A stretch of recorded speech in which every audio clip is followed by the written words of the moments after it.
Hey guys, welcome back to the channel, and today we're going to be reacting to The corridor that could make Greece a trillion euro power. what's that?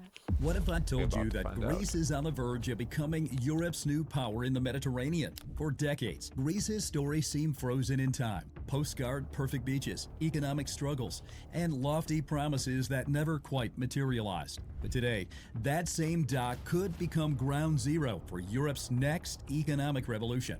Right now, global power players are pouring billions into a bet that Greece, yes, Greece, could become the most strategically important country in Europe. And it's not just because of its incredible ancient history, but because of where it's located on the map. A brand new massive trade route is forming across continents, and Greece is sitting right at its crucial endpoint. We're talking about controlling the flow of everything from the smartphones we use every day to the hydrogen fuel that could power the future. But what's truly interesting is that Greece has been here before. Remember the post-Olympics boom that collapsed, or the EU bailouts that came with tough rules? This time, though, the stakes are much higher. The players involved are bigger, and the tech is way more advanced. Yet, one big question still hangs in the air. If this is Greece's last great opportunity, will it rise and seize it? Or is it going to let it slip away? Okay, Eminem. Before we begin this deep dive, we'd like to thank today Europe in Mumbai on what's on. Why? Let's zoom So it seems like the trade route from India to Europe. I think that's what they're referring to. in on what's unfolding right now. Picture yourself as a shipping magnate in Mumbai. You have two options. A, in goods through the congested Suez, paying premium rates and risking delays, or B, route through a new high-speed corridor that dumps your cargo in Greece, where it rockets north on specialized Okay. rail lines before your competitors even clear the canal. This is IMEC, the India, Middle East, Europe That's an interesting idea. What is it, To a train? What is it? It's just I don't know, like Like a train, then a because boat, then a train? right, like a boat, train, like a ship, train, ship. Kind of complicated. Like you have to transfer cargo two times instead of you just put it on a boat or ship it to the location and unload it. Let me see the map.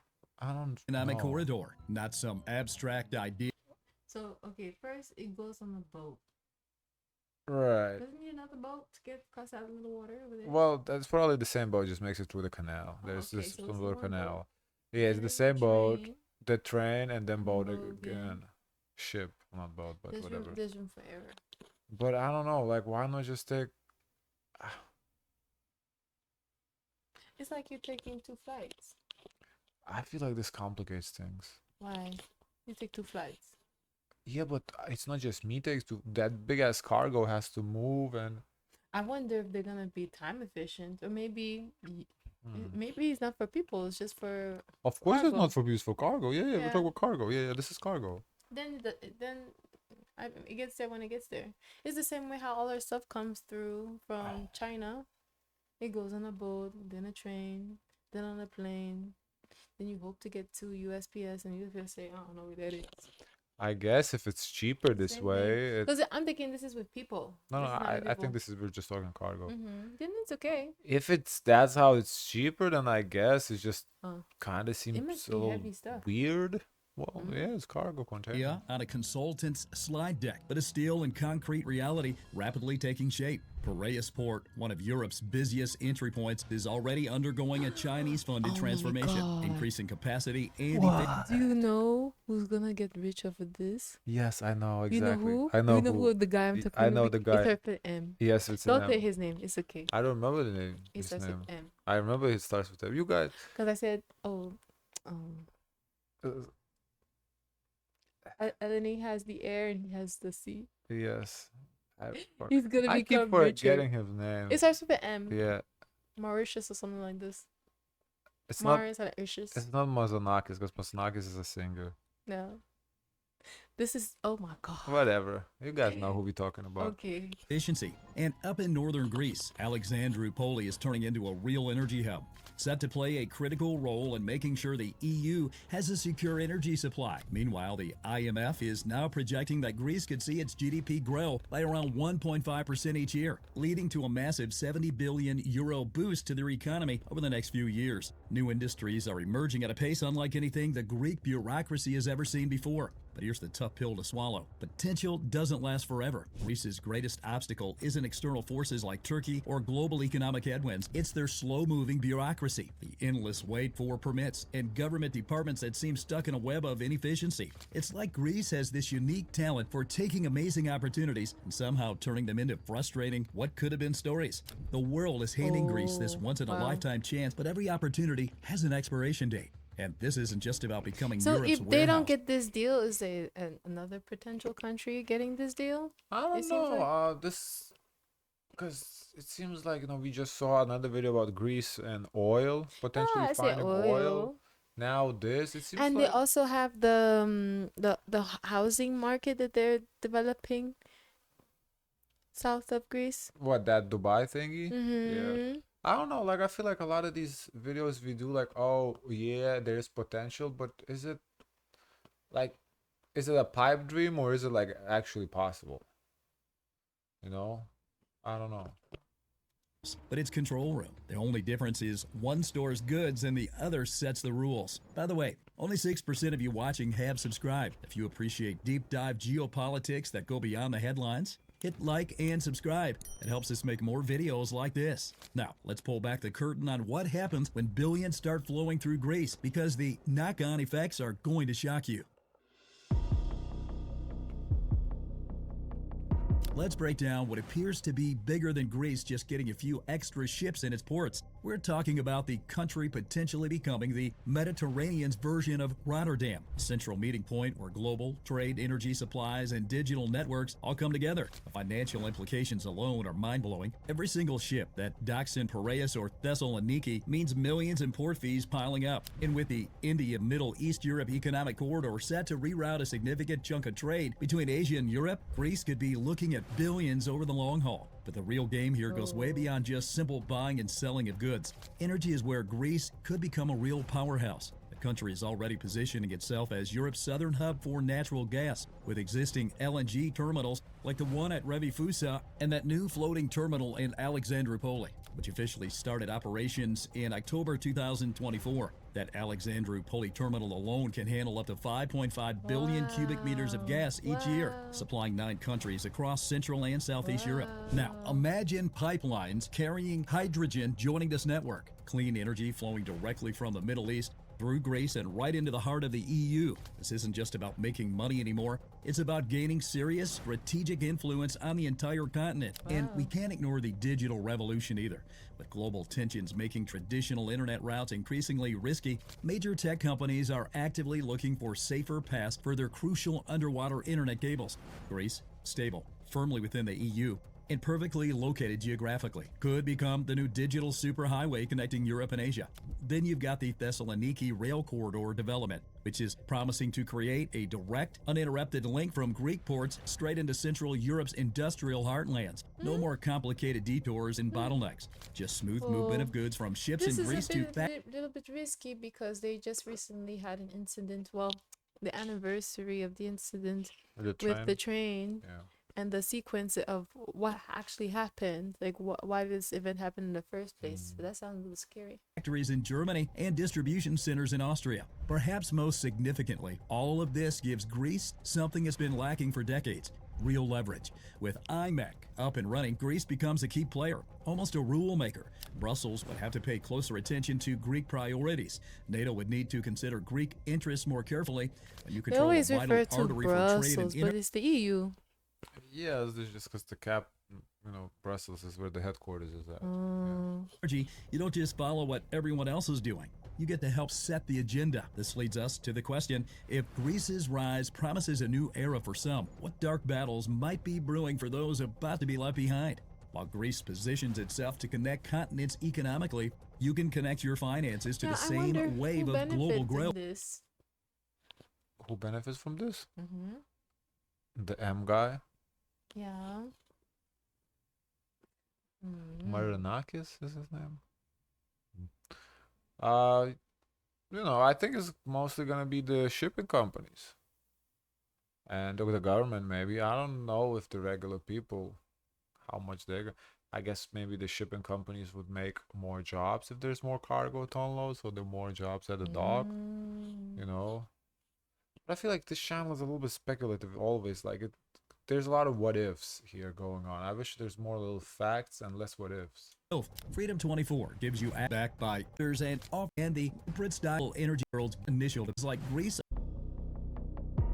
Now, while Of this course, somehow we managed to bring Turkey into this. new corridor through Greece promises major gains for some, it also signals significant losses for others. Chief among them is Turkey, a country that for years positioned itself as the gateway between East and West. But as Greece's role grows, tensions in the region have sharpened. Recent hostilities between Turkey and Israel, That's including what they call Erdogan's Turkey, the harsh gateway to rhetoric and East and full West, the gateway.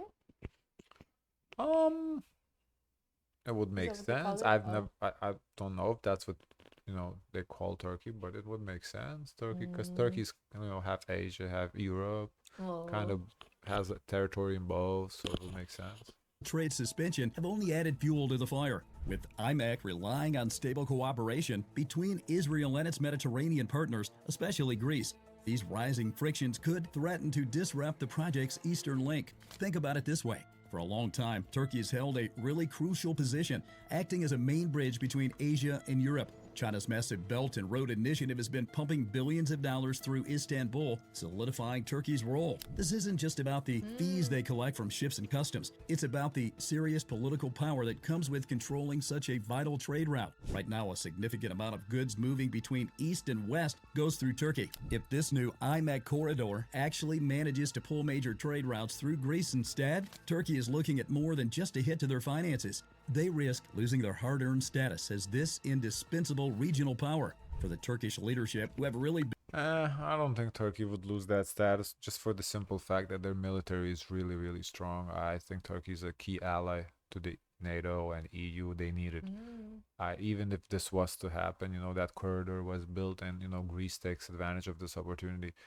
I don't think this would really impact Turkey's impact as a nation. built their foreign policy around controlling these trade and energy paths, the implications feel huge, almost existential. So we should probably expect Ankara to push back pretty hard and on a lot of different fronts. However, they'll likely try to stir up trouble for the growing Greek-Israeli cooperation while trying to build stronger relationships with countries like Egypt and others in the region. When it comes to energy, we might see Turkey dust off some of those controversial maritime claims, like that deal with Libya, and maybe even increase pressure in the Aegean Sea. And if it's about the military, more naval patrols and airspace violations could become the new normal, as Turkey tries to remind everyone who still has a strong presence in the eastern Mediterranean. China also finds itself in a pretty awkward spot. This channel really likes to pit Greece against Turkey. Like, this third or fourth video that we're doing that. Poured billions into I'm make trying to understand how large is that boat. What boat? The The one we saw? mhm. How large? It's like I'm trying to understand. It's big. It's big. Mm. Like, if, That's how many if people are buildings. standing there, you don't even see them.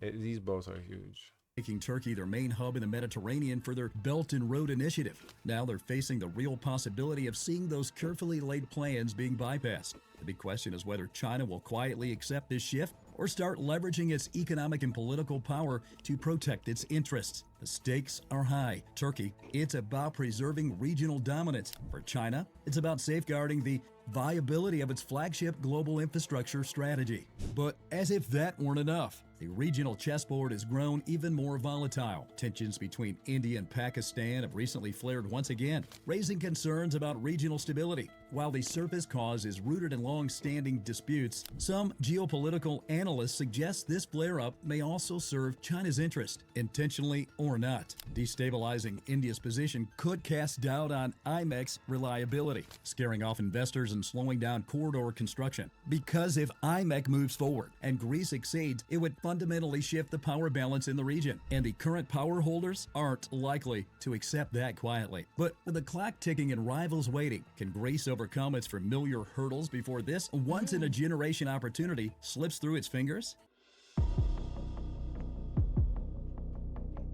Let's be brutally honest here. Greece is staring down an opportunity that could completely reshape the country, potentially turning it into a 300 billion euro economic powerhouse by 2035. And that's not just bouncing back from the debt crisis, that's a total reinvention. But here's the uncomfortable truth Greece needs to hear. Potential is just a word if you don't actually do anything with it. Greece has had its share of missed opportunities, not for lack of capability, but often because of internal obstacles. Adding to this incredible potential, the EU's new global gateway plan has earmarked over 300 billion euros for strategic infrastructure, and Greece is perfectly placed to absorb a major share of it if it moves fast. However, the hurdles here are sadly familiar to anyone who's followed Greece's economic story. We're talking about a bureaucracy that often seems to operate at the pace of a hot summer afternoon. Political groups that struggle to agree on pretty much anything, let alone a unified national vision, and crucial infrastructure projects that have a habit. I wonder what people feel about this. I wonder, if they say, oh,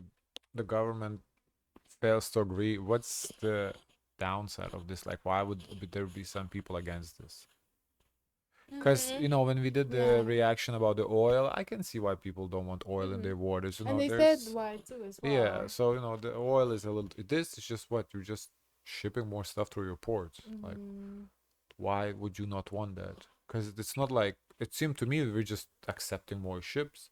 The whole holdup is to create that rail network going through Saudi Arabia and them countries. So if that, can be arranged, if they do that, what, as Greece, you just accept more ships and, route the stuff to mainland Europe. So I don't really see why would the government be like opposed to it. Of getting tangled up in endless delays and disagreements. Right now, Greek ports desperately need serious upgrades to handle the huge surge in trade that could be coming their way. I guess the ports are too small. They're not new enough, or But if Europe is giving you money to upgrade, they need to negotiate and set up free trade zones and fast. And maybe most importantly, Greece needs a complete image makeover on the global stage, shifting from being seen as just Europe's vacation spot to becoming its serious business gateway. What makes this moment feel different, though, is this unique alignment of things working in Greece's favor. The European Union is really looking for reliable alternative trade routes. Global investors are actively searching for new opportunities, and the overall geopolitical landscape for these alternative trade routes. I think Turkey, there's no concern really of Turkey. Yeah, Turkey's routes could still be open, and these is just accept more stuff, ship more stuff. Yeah. At first, it sounded like it was more country to country as opposed to the bigger infrastructure of this. As I said, I feel like this channel just likes to pit Greece and Turkey. I always feel like whenever we react to this, always they're like the biggest enemies, which we do see that the relations are not the best, but it's not everything has to be like, oh, they're butting heads at everything. In a way that could really benefit Greece. But here's the thing. These windows of opportunities don't stay open forever. If Greece hesitates, if eternal bickering or that slow-moving bureaucracy takes over, this trade corridor will find another way. Maybe through Italy, maybe through the Balkans. The world isn't going to sit around and wait for Greece to finally... I mean, yeah, Greece is in the Balkans, so if you want to go through the Balkans, you gotta go through Greece. Get its act together. You see, Greece has spent decades being seen as Europe. That's what, you're gonna go around Greece to Albania? Like, that don't make no sense. And it seems like they tried to find the most efficient route. I don't know if they would have considered the other routes if they already didn't plan the pathway. This could work. I could see to Italy, though. Because Italy, it's not too far. It's a straight path. Also, I could see it going to Italy, but to like other Balkan countries aside from Greece, that to me that's just a waste of gas. That's rude. Problem child. But now with this new IMEC corridor, it has the chance to become the... Yeah, like you see Italy, you just kind of go more out. Yeah, just go around Greece a little bit. But then you have to go to that, what do you call that, Sicily? No. You don't go to Sicily. You go to mainland Italy. But without having to pass to Greece? Greece is still the best option, though. Italy's farther. Because you have to go through their waters. Yeah. Or, I mean, you could go to Turkey, if you're being honest. Turkey's even closer. I don't know. continent's I don't know if Turkey wants this project on their hands right now. They have a lot of stuff going on as it is. VIP entrance that demands something Greece has historically struggled with: decisive action, a united vision that everyone will buy into, and the commitment to see the massive project through the end without tripping themselves up along the way. All right, so after everything we've broken down today, we're curious to All right. Can I see the comments? Yeah.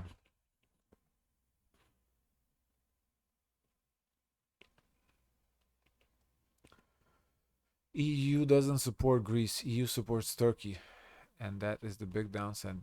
That EU doesn't support an EU member prefers to support Turkey, who is occupying illegally 37% of Cyprus, an EU member and makes business with Russia for nuclear. But EU is just a sleeping chicken. Embarrassing. Remember India and Greece? They are going back 1,000 years friendship.